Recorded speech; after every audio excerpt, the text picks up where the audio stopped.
Hello, it's Jim Hutchins for the Spot Report for this week, Jerusalem Connection Spot Report.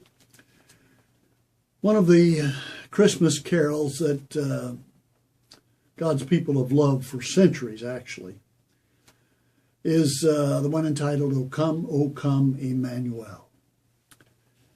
And we have loved this for one very important reason. The first verse of this carol and the refrain that goes after each one of the verses of the hymn. O come, Emmanuel, and ransom captive Israel, that mourns in lowly exile here until the Son of God appears. Rejoice, rejoice, Emmanuel, shall come to thee, O Israel. It's a prophecy, it's a prayer. It's taken actually from the prophecy of Isaiah chapter 7 and verse 14. The scriptures tell us that Yahweh himself will give you a sign. The virgin will be with child and will give birth to a son and will call his name Emmanuel. So it's been a favorite of God's people for centuries. I say centuries. It was actually published in 1850 in English, but its origins we know go back to probably the 8th century and later added to in the 12th century. So it's very special. And it's been very special to many Jews. For example, this Jewish lady said, it was very important when I was growing up as a Jewish child to know that Christmas was a Jewish holiday. After all, Mary and Joseph and the shepherds were all Jewish, and this was exciting to me. I remember very well the parts that referred to messianic prophecies and how thrilled I was to know that they were fulfilled in Jesus. Well, I have some Jewish friends that don't share that. For example, they think that the words ransom captive Israel that mourns in lonely exile here until the Son of God appear. That certainly seems to suggest that Judaism in the decades and centuries leading up to the birth of Jesus was grim, sad, and lackluster kind of faith.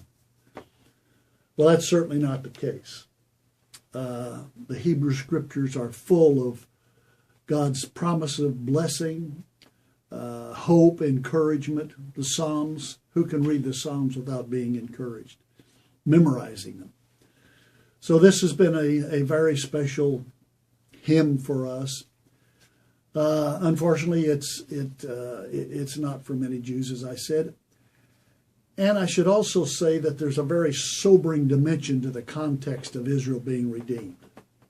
Sobering in the sense that the scriptures, the prophets, both Moses and the prophets said that only a remnant would be redeemed.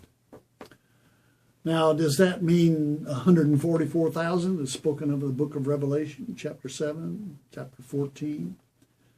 144,000 of the 14 million plus Jews that are in the world today? I don't know.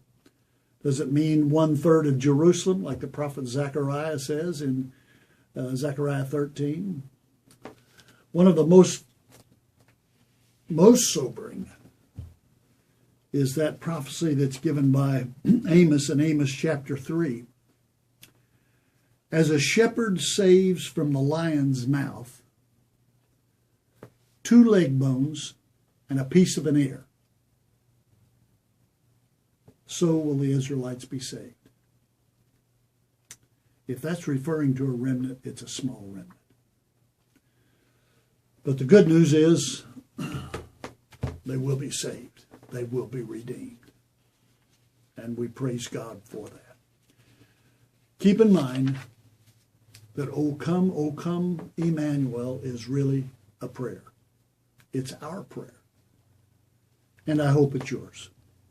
I do hope it's your prayer during this Christmas season. We do wish you a very blessed Christmas season, of one filled with the sense of his presence. And if this these spot reports over time has been helpful to you, we would ask you to remember us in your year-end giving. That'd be a great help to us, and we'd certainly appreciate it very much. Now, I want you to stay tuned for a very special rendition of O Come, Emmanuel. So until next week, Od Ki Avo Shiloh, or until Emmanuel comes, Yivareka Yahweh. God bless you.